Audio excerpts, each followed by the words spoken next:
Hi everyone, this is Mentor Tuba. So on the high demand of our PfMP delegates, we have started this initiative of posting the PfMP question of the week and explaining that question via a video post on our YouTube channel every week.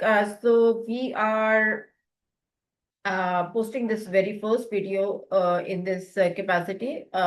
Without wasting time, let me read out the scenario first, and then one by one, we are going to discuss all the option choices followed by the correct answer. Um, the PfMP scenario over here says that you are a portfolio manager. One of the component managers requests you to include a contingency reserve in the budget for some common risks that are valid across several other components in the portfolio. Including this reserve will reduce the component's ROI below acceptable limit. Within this context, you should recommend that the component manager, and then there's a blank to fill. Option A, add the contingency reserve to the component's budget. Option B, exclude the component's contingency reserve. Option C, request the sponsor for the approval of the required contingency reserve. And option D, eliminate the risk. To be honest with you, this is a tricky question. And it is tricky and challenging for the reason that it covers a variety of different areas of portfolio management only with the scenario. Um, like risk management, like performance management, like strategic alignment, and governance as well. So different domains of portfolio management are actually being discussed in this scenario. Before discussing the scenario, I would like to point out the important terminologies to focus. So one important terminology in this scenario is common risk. Common risk is a terminology which suggests that this risk is not only impacting this component being discussed, but it impacts different other components in the portfolio as well, which indirectly suggests that this risk being discussed or this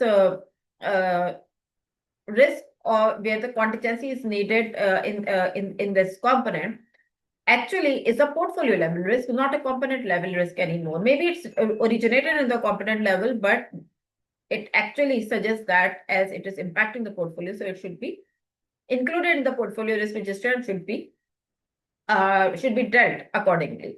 We are going to talk about it. This is exactly what the question is about. And the other important terminology is that you need to answer this scenario from a component manager's viewpoint rather from a portfolio management viewpoint, right? So this is what the scenario is about. And one other impact of adding this contingency in the or one other risk of adding this contingency in the component is that it is going to reduce the component's ROI as well, right?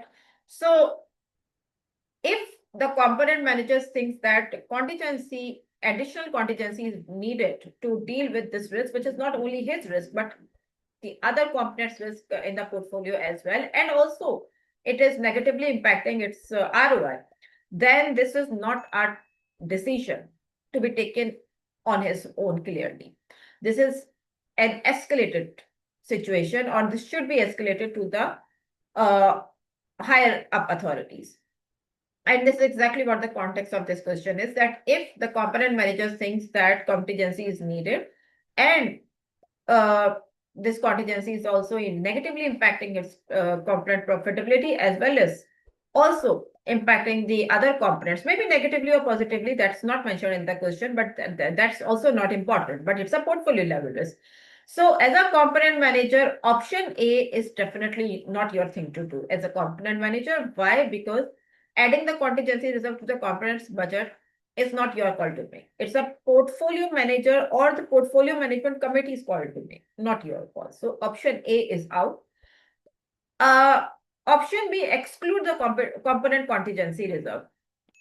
This could be a choice that you altogether close this risk at the component level or in the component risk register, and you escalate this risk to the portfolio manager or to the higher up authority for the reason I've already explained, that this is not a component level risk anymore because it is impacting cross component or is creating cross component effect.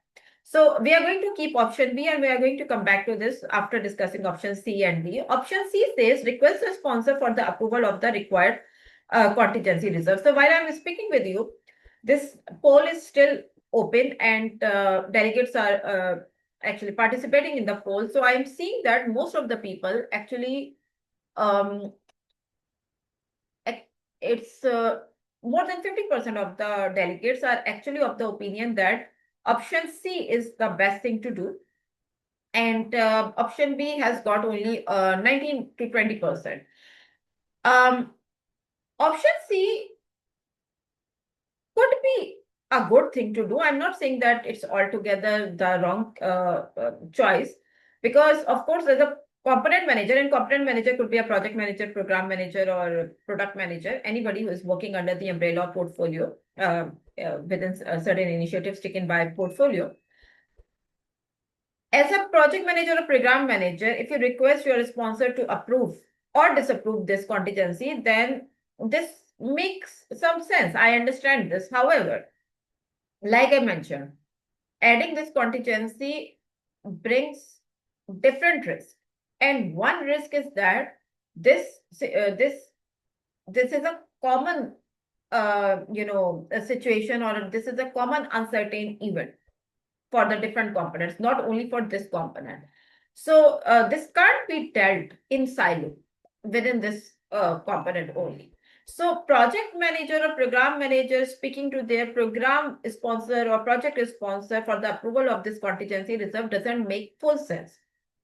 For the same reason, because other components, their sponsors and managers, and the portfolio level uh, stakeholders' opinion is also important for this risk.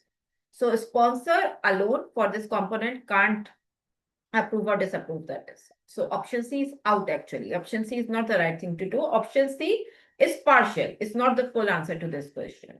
Yes, as a project manager, maybe you can take that to your sponsor, and your sponsor should be taking that to the other relevant stakeholder because of its breadth of coverage and breadth of exposure.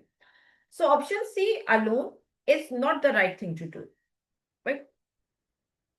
And option D, eliminate the risk. Eliminating the risk means as a component manager, you are altogether removing the risk or you are altogether avoiding the risk, which is also not in your control clearly, because this is a cross component risk, right? How can you altogether remove this risk? By just adding the contingency. Even if you get the contingency to deal with this risk, you can't altogether remove it, for the reason that this risk has impacts on other components as well. So other component managers, their sponsors, their steering committee, and the broader portfolio committee, everybody has to say something to this. So as a component manager, you can't altogether eliminate this risk on your own. And please keep this in consideration, that you have to answer this question from a component manager's viewpoint, not from a portfolio manager viewpoint. Although the question has started by putting you as a portfolio manager, but you need to sit in the shoe of component manager and then answer this. If you would answer it as a portfolio manager, then this answer or different option choice could be the right one, right? So as a component manager, eliminating the risk is not a choice as well, right? So the right answer to this question is option B, excluding the component contingency reserve. What does this mean? It means that you are going to close this risk at your component level or in your component risk register. You are going to remove every reserve, every type of, resource or budgets or schedule, whatever you have kept as a response plan to this risk, because you are closing it. You're going to release that contingency, and you are going to escalate this risk to the portfolio level, because this risk is actually a portfolio level risk, not a component level risk of its um, exposure across different components, right? So it should be handed over to portfolio manager by the component manager by escalating it, by applying the escalate response strategy and closing it from the component side, and the portfolio manager is going to open it in at their end, and they are going to include the contingency and the coverage and the cross component discussions and interaction at their level. This is also termed as equity protection. So there's a terminology used in portfolio management standard, equity protection, and equity protection is exactly the same thing, that when a component is not able to cover a risk or risk contingency or is a response planning at their end, then they escalate it to the portfolio level, and the portfolio actually takes care of that, and complaint closes that risk at their end, because they are their authority level is is limited to cover that risk at their end, and because the maybe the authority level with respect to the financial coverage is less, or maybe the exposure is wide or beyond their control. So this question is exactly in this capacity, and option B is a right thing to do from a component manager's viewpoint. I hope you like this explanation.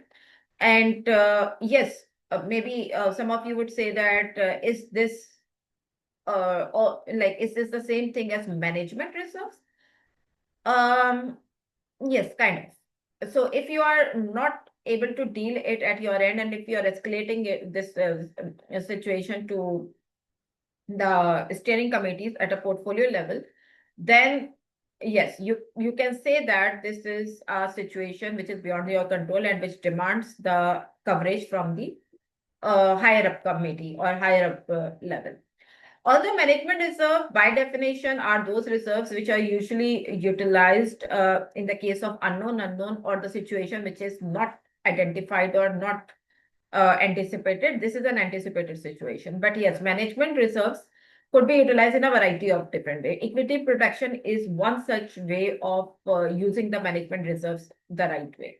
So yes, when the contingency is not fully covering you for risk management, then the escalation, management reserves, and equity protection actually covers you at the component level. So yes, in all of this, like all of this actually points to option B, that as a component manager, you close this risk, and that you are going to release that contingency from your side, and you are going to you are going to present that risk to the portfolio committee, and the portfolio committee from that point onward is going to take care of that. I hope you like this explanation. Do let us know in the comment area if you have any follow-up questions, and I will make sure that I personally respond to you on your queries. I will see you very soon with another PfMP scenario. Till then, take care. Goodbye.